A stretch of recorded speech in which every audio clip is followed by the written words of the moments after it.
Hey, it's Drew. I'm excited that you're here to listen to another episode of Renegade Marketers Unite. And if this is your first time listening, then welcome.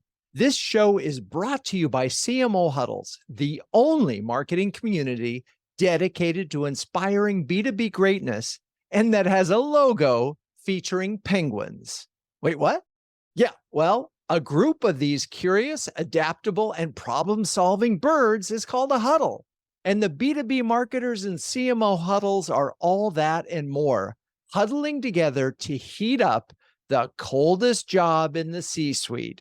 And now that CMO Huddles has 3 membership tiers, we're ready to inspire B2B greatness at all levels. To learn more, check out cmohuddles.com. Now, before we get to the episode, here's a shout out to the professionals at Share Your Genius. We started working with them over a year ago to make this show even better and have been blown away by their strategic and executional prowess. If you're thinking about starting a podcast or want to turbocharge your current show, be sure to talk to Rachel Downey at shareyourgenius.com and tell her Drew sent you. Okay, let's get on with today's episode. Hello, Renegade Marketers.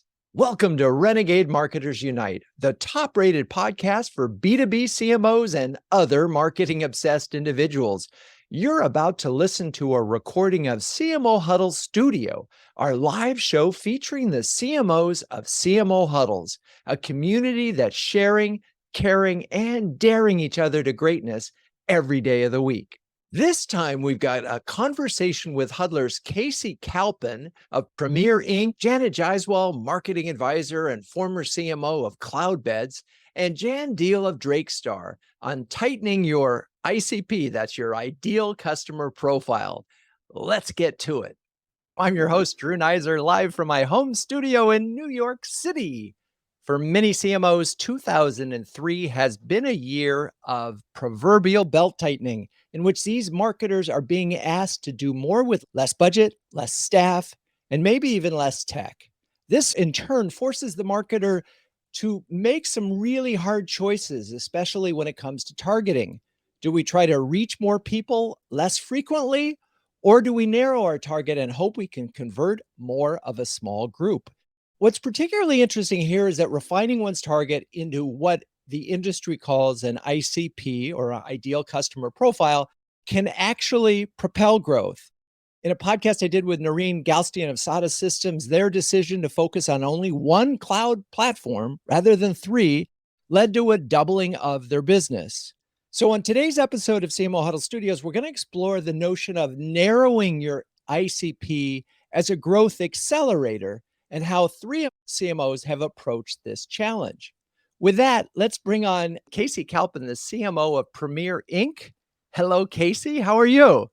Hi, I'm great, Drew. Thanks for having me. It's great that you're here. First of all, also tell me, where are you?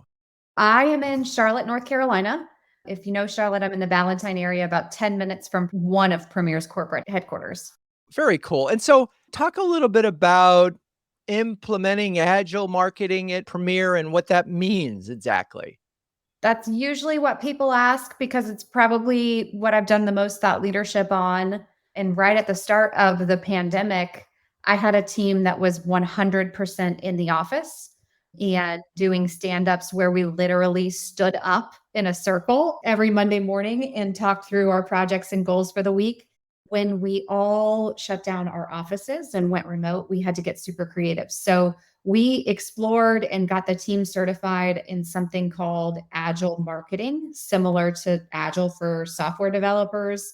So we now speak the same language as our tech team does. And essentially, there are several different models you can take, but you run sprints based on what your priorities and goals are. People really start to color outside of the lines of what their job roles are. What I found is that we had centers of excellence that would have capacity or be over deployed at certain times. And so people would start learning new roles, would start really working together to get to a certain outcome or a certain goal with a campaign. And our campaigns became much more integrated and much more minimum viable. sometimes we over engineer design and video and things that don't necessarily need to be over engineered to get to the outcome that we need. So that's a little bit about Agile, Drew. And it's cool. I have all sorts of thoughts going on. One of the benefits of that I hadn't really thought about in this world where marketers talk about this notion of CMO plus, it's like, well, whatever role you were doing, you're sort of expanding and getting a greater understanding of marketing. And I didn't see that as connect that with Agile, but now that it makes sense because collectively this Scrum has a job to get done. And do we really care who does it as long as we get it done in a particular time frame?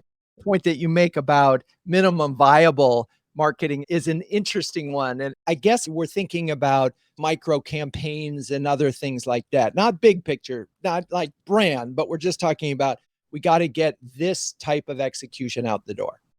Yeah, deploying tactics and strategies around an ICP is a great example. When you narrow your focus and you have a really compelling message with a highly differentiated offering that is great for an ICP, what are the minimum amount of touches you need or tactics you need in order to convert that person to a conversation is really where we were at. So this is a great conversation to apply some Agile principles to.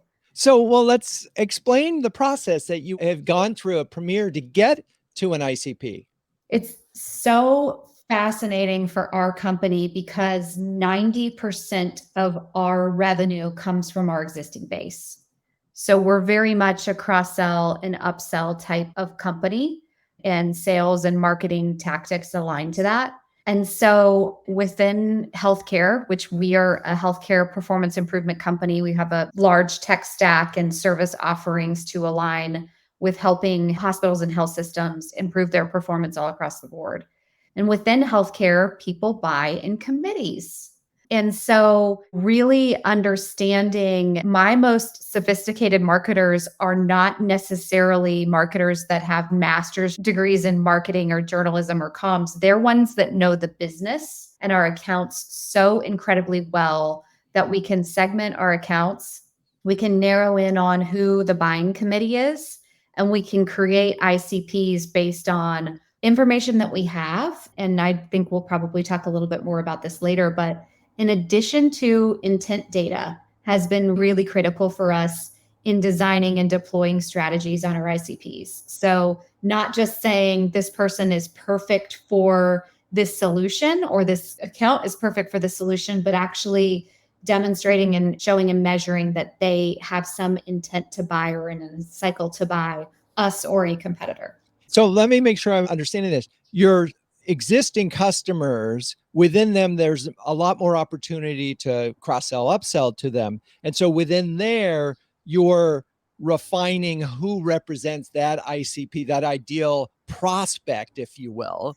And that's a little twist on it because a lot of people think about it as, all right, I've got this company, they're in this category, they look like this, they behave like this. And, I'm going to go for another company. But here we're talking about individuals within an existing customer. So how are you tightening or expanding that in our current economic situation? And talk a little bit about this in more detail in terms of what those folks look like and how do you work with them?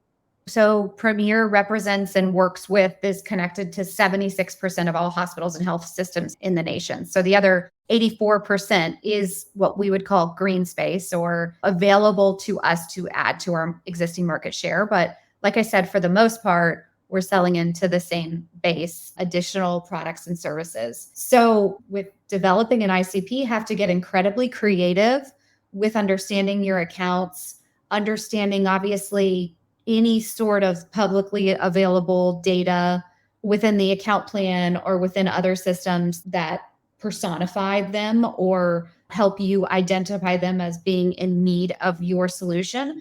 But it also comes down to who have we sold to in the past, who's been a champion of our products and services, who has existing data feeds or technologies or platforms that are ours that would be an easy build if we were to upsell a certain solution. So you're adding in a ton of different data layers to really not only find like what does the ideal customer profile look like, but who is scoring within those ICPs, who's more likely to buy based on all this other information. And my mind's are going, oh, whoa, it's a lot of inputs. How do you sort through it? I have a few really amazing marketing analysts on my staff. We are given permission in Salesforce to view and mine account plans that give us some really great information. And we just transitioned to having not free text within account plans, but more structured data so that we could mine some of those. And a ton of Excel spreadsheets, a ton of analytics and dashboards. We use both Tableau and Datorama to sort of surface those. And then once we have our accounts and or our personas identified, we tag them in Salesforce so that we can track penetration of those accounts or personas or engagement score increases, et cetera.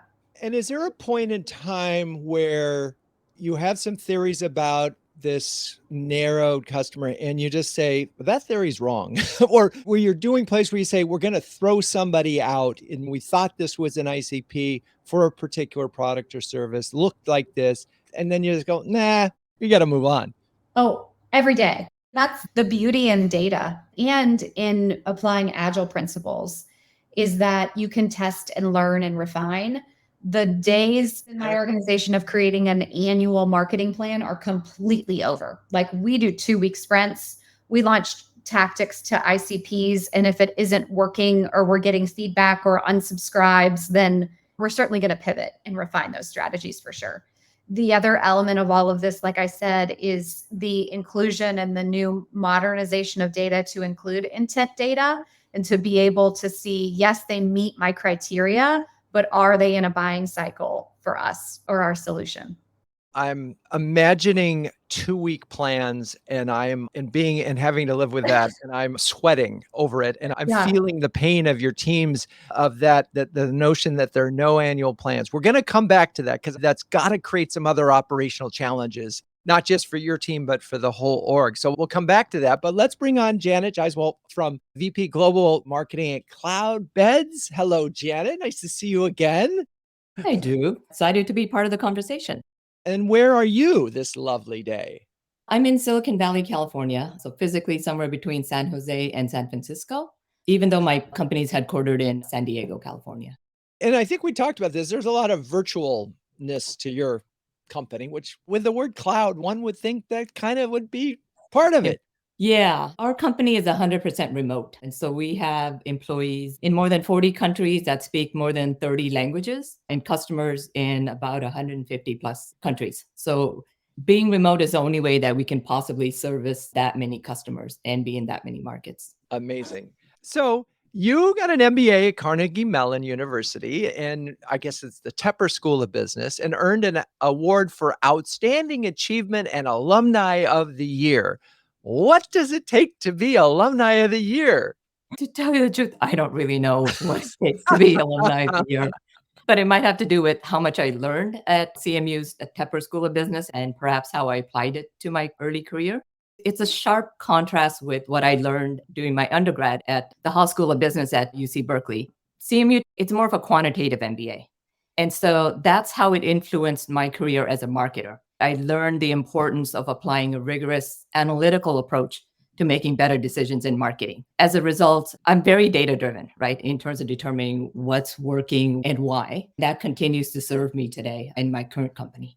Yeah, and I feel like this is going to be a good transition to the subject at hand, using data. We talked a little bit about that with Kaycee to help develop an ideal customer profile. But talk a little bit about the process that you've gone through at Cloudbeds for that.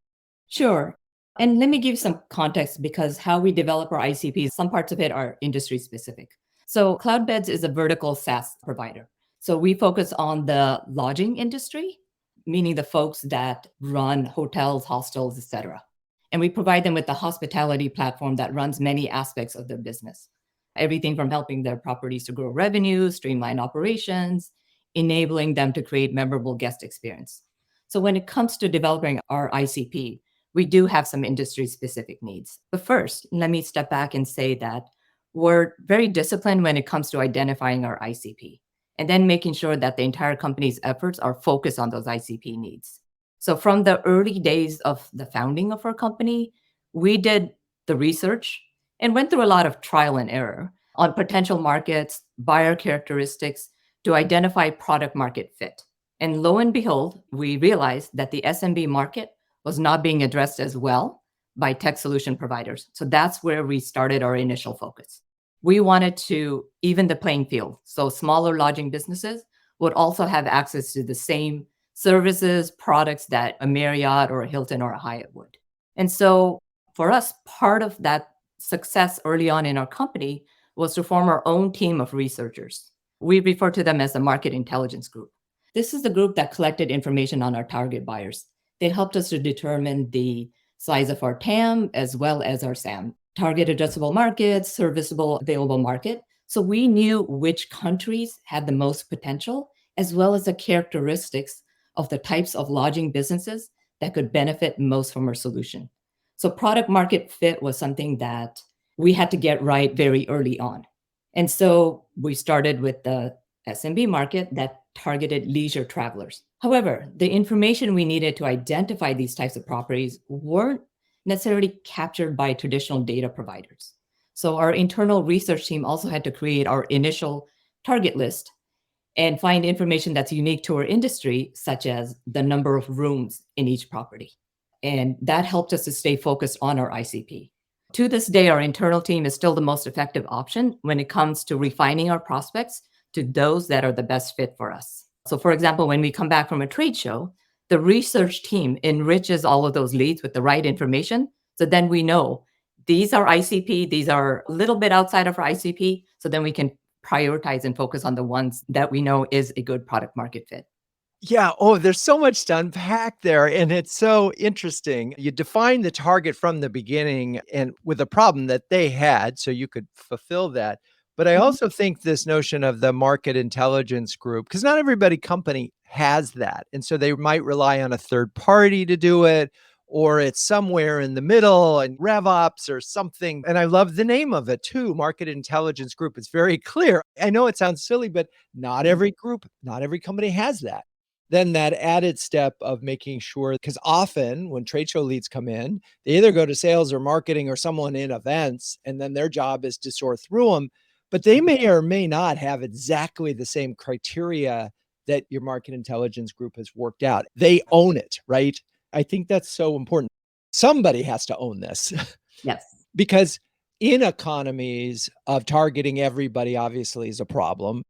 All right. So we've talked a little bit about it in other forums about you start with SMB. The usual path for most SaaS companies that service SMBs is to eventually go up market, right? And because it's natural. It's like, and it's just the same way with the enterprise. Well, we're enterprise. Maybe we need to go down to mid market now. And everybody's looking to grow and then they do it, which means in some ways expanding ICP. So talk a little bit about first, has the target continue even within, you talked about hotels that service leisure industries. How has that tightened over time with at least the SMBs?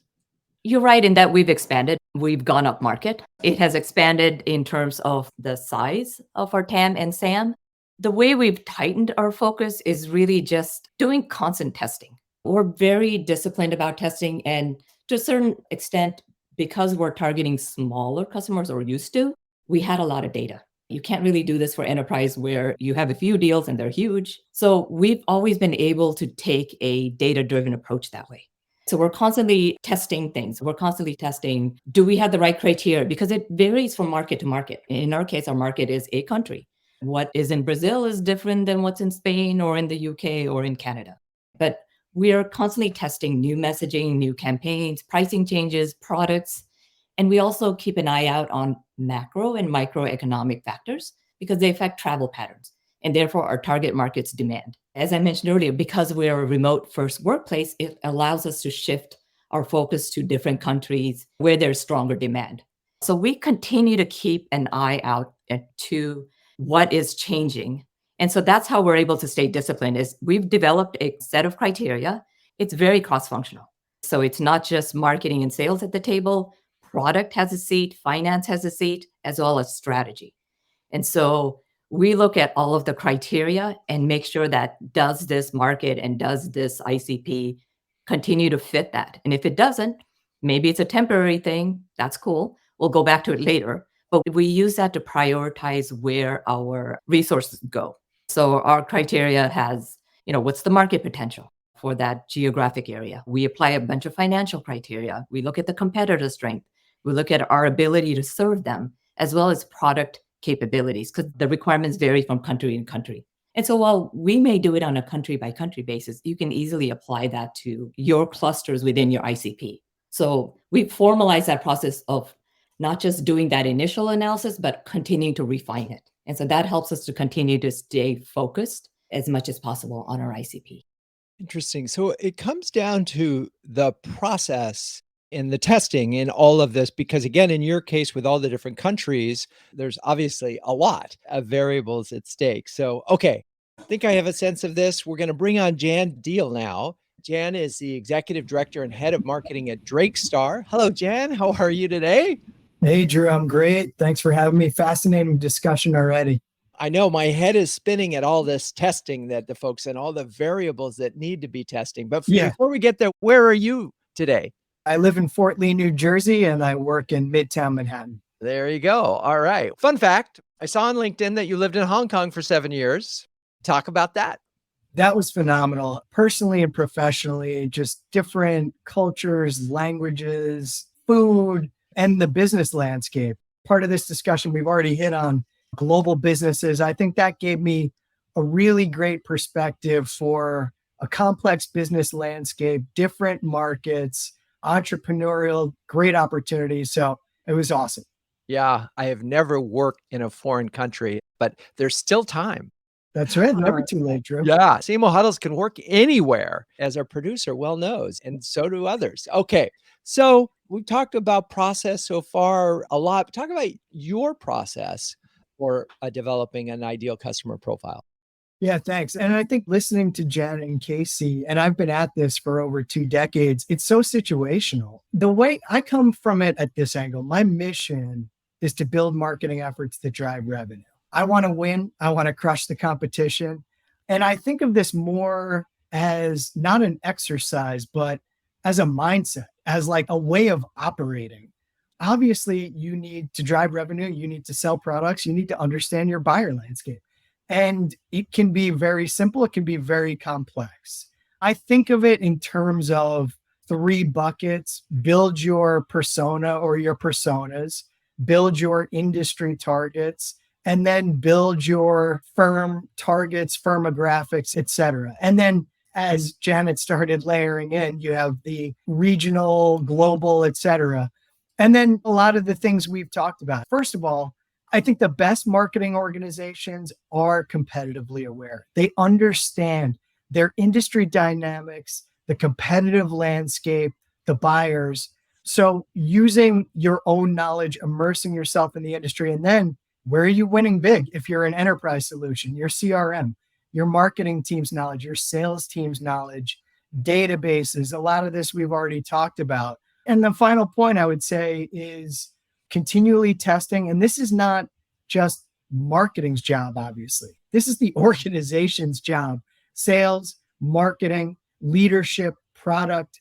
Everyone should be aware of the ideal customer profile or profiles. One of the things we haven't really talked about yet, this is probably sooner than we should, but as you're talking and I'm thinking about your mission statement of marketing efforts that drive revenue, there are a lot of different kinds of revenue.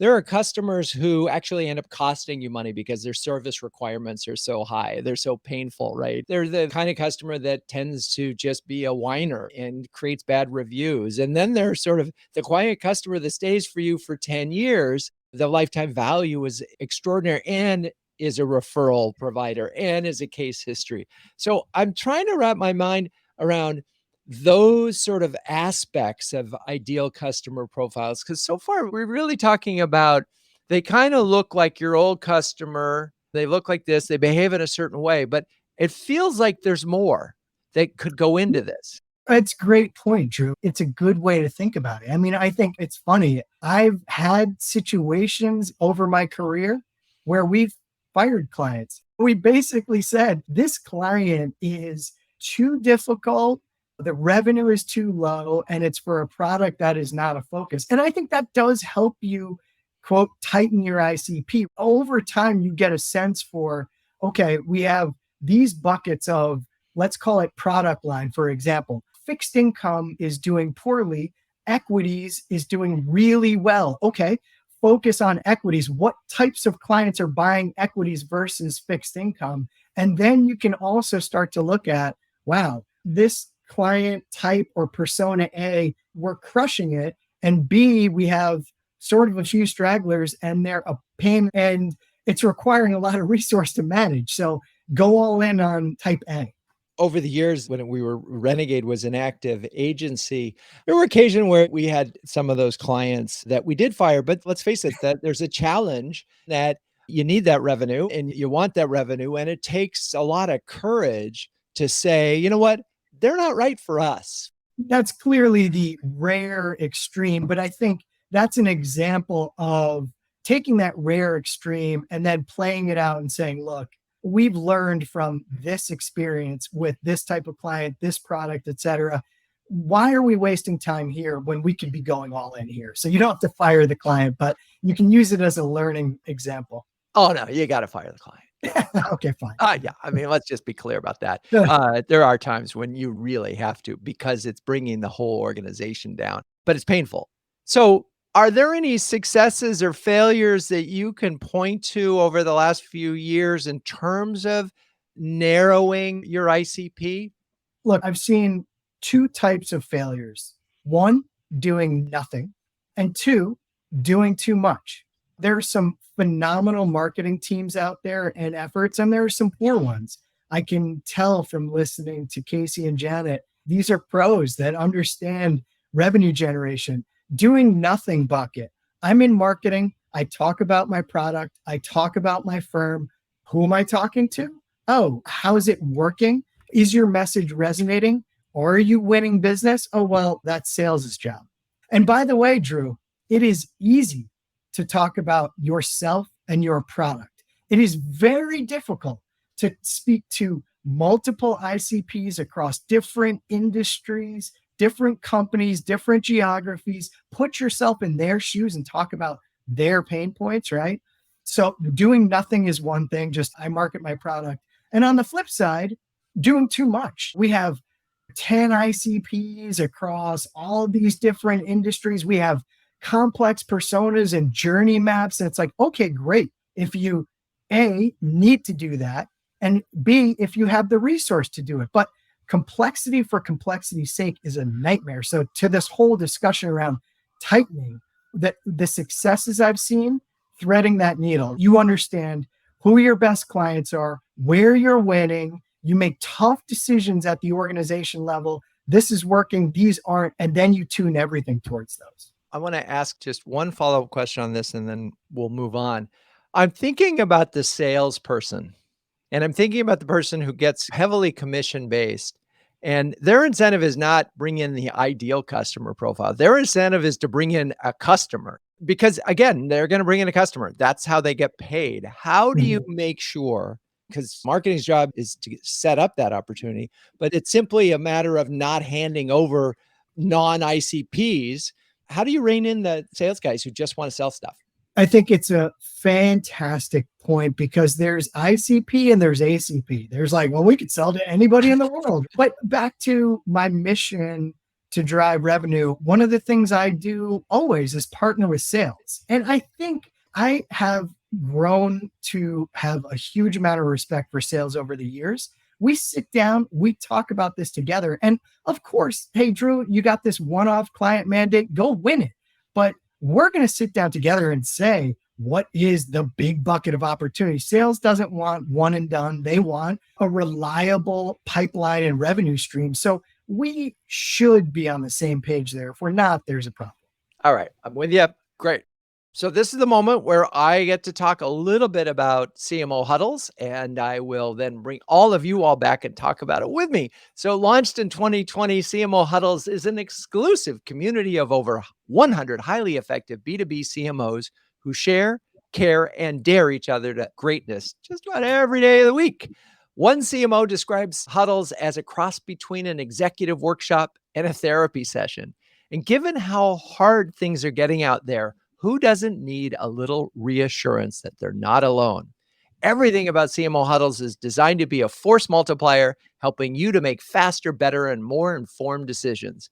Since no CMO can outwork this crazy job, CMO huddles is here to help you outsmart it. So, Kaycee, Jan, here's the quick question. Are you on the therapy side or the executive workshop side? Mostly on the executive workshop side, but occasionally the therapy side, because sometimes we need to talk to those that are in our shoes and can inherently understand what we're going through. I love hearing from other CMOs on how they tackle challenges. I also like that CMO Huddles is a great resource for recommendations, whether that's a vendor or a framework or an approach to a certain problem. I always get new ideas to try. Thank you so much for that. Jan, how about you? Yeah, definitely executive workshop side. I have plenty of problems in life, therapist for the therapy, but I love having these discussions, interacting with amazing CMOs like Kaycee and Janet. It's fun. I learn a lot, both great networking, learning, and it makes me better at my day job at my current company every day. I love it. Okay, well, Kaycee, you're relatively new to CMO huddles. So how's it going so far? I have to say all of the above, everything that Janet and Jan mentioned.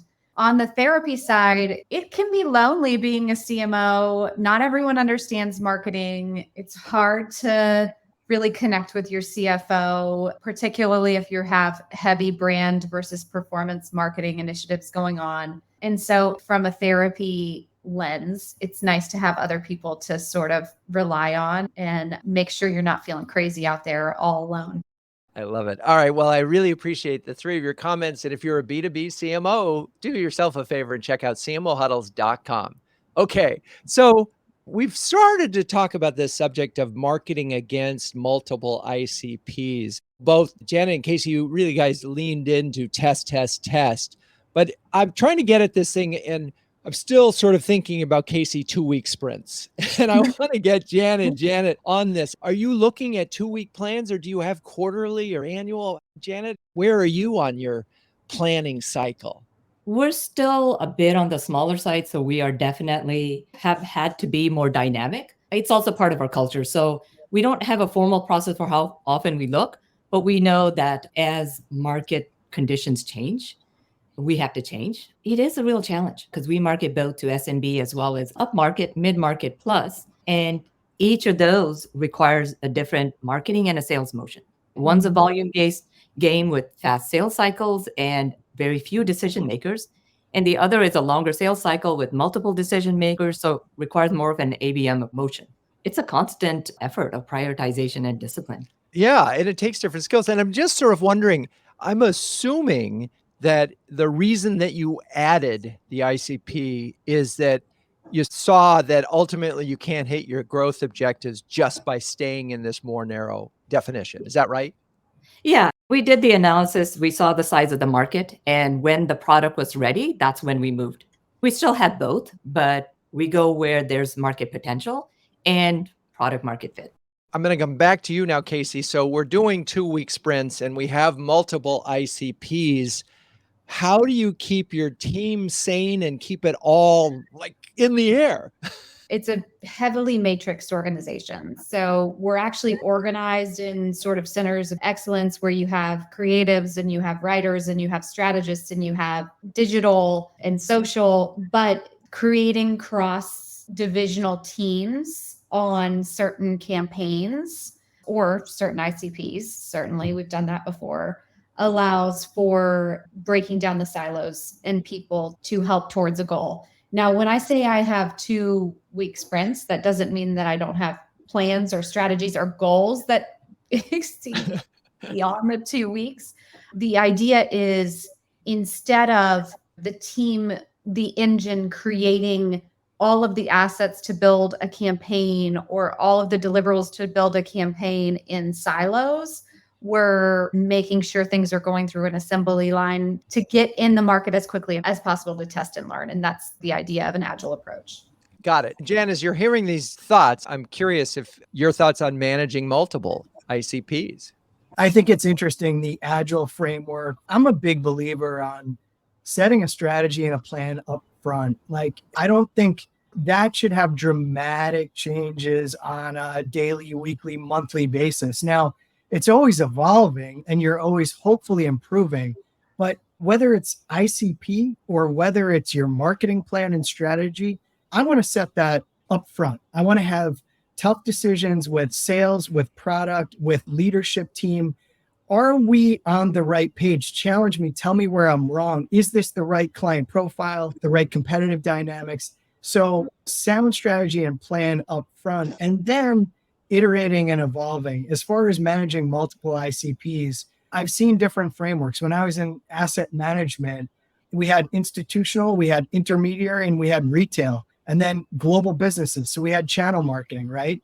Channel marketing, institutional owns the institutional client base, works with the institutional sales team, intermediary, retail, and then regions on top of that. And then finally, if your organization is big enough, we had people on the intermediary side that were managing the wirehouses like UBS, Merrill, Morgan, Wells, because they're managing trillions of dollars. It comes back to how complex is your landscape and what resource do you have?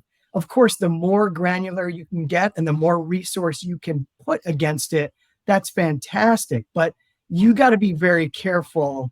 If I would say err on the side of narrow versus broad, depending on your resources. Janet, I want to dig a little bit deeper in the sales part of evolving ICPs, particularly if you're tightening, because this is a moment where we're saying, nah, you know what? We have a much smaller target than you thought we did. And here they are. How do you manage that? Probably the most important thing is that sales and marketing are equal partners at the table. We have to be tightly aligned in our approach and have been from the beginning, and we make decisions jointly. In fact, we even present to the board jointly as part of go-to-market. So we're constantly going back and forth on slides because we don't want to be treated as different departments. We're measured. When you look at financial metrics, magic number, LTV over CAC, it's not, oh, here's marketing's contribution to it and sales. It's together. Those have been some of the ways that we make sure that we're aligned. But our job in marketing is to generate qualified leads, and theirs is to close them. We know that we can't be successful without each other. We also had to be tightly aligned because we can't generate leads in markets where we don't have sales folks, and vice versa. If we have sales folks, marketing has to feed them leads. That way, we make sure that whenever we're considering expanding our ICP or changing it, we're aligned very closely. And we are both measured on the exact same thing, which is revenue. That's different. Our COO, he never wants to hear how many MQLs I have to generate to hit that revenue goal. That's something we keep inside. I so fully embrace this perspective, and I just wonder how many CMOs in the Huddles community, one, are measured on exactly the same goal, and then two, present every other slide. I just love that vision and that visual folks doing it, because the alignment is what matters. And even if you have an incredibly complex sales cycle where marketing touches are 70% along the way, it doesn't matter. The alignment really matters. So I appreciate that. Kaycee, let's talk about the tech that you're using as you approach targeting and ICP development. It's a lot about data integration from a lot of different systems. So as we develop our ICPs, and we're an organization with 180 different SKUs, so we have a lot of ICPs. So as we approach that, we pull from publicly available data. Like I said, we pull from Salesforce, account plans, information we have on the accounts that we have, or competitive information that we populated in Salesforce. Once we have our ICPs and or account segmentation done, we load it into our CRM so that we can track engagement level increases, penetration, pipeline driven based on our campaigns and tactics. So the main tech stack that we're talking about is for healthcare. It's like a definitive healthcare. There are a lot of other databases for other industries. Of course, Salesforce, a few Salesforce plugins that allow us to have data flowing. In addition to that, we've layered on a account-based marketing tool We've historically used Terminus. We're switching to 6sense, which is a more premium tool, but we've gotten more sophisticated and need the premium features. And so that's the additional layer of, okay, this account or segment or persona is ideal for my offering. How do I know if they're even in a cycle to buy? Are there scoring mechanisms that I can apply to this segment in order to know that they're searching for a competitor and pull them closer up in the priority list for us to do outreach, et cetera? And I'm thinking about this in intent data is a conversation obviously comes up a lot in huddles, Yeah. and we'll be talking about it next month and when we talk about creative pipeline solutions. And one thought occurred to me is that you could sort of discover with intent data that one ICP that you have has no intent because they're not showing up. And you had the greatest plans in the world that this was going to be this group, this is it, and they don't do it. And so that's got to be game changing. Yeah. Well, the other thing you can do, Drew, is with limited resources, you can focus your effort. Let's say you have a universe of ICPs and the cost per lead or the acquisition cost per opportunity or however you're measuring, and you need to really focus your efforts. Maybe layering in some intent data can help you focus on the top 25%. Yeah. Really what this comes down to, this thinking about the business as demand capture and demand creation. This whole conversation, at least now, is moving into demand capture because the ICP that says I have intent is a lot better than the ICP that doesn't show any intent. So those folks can be captured.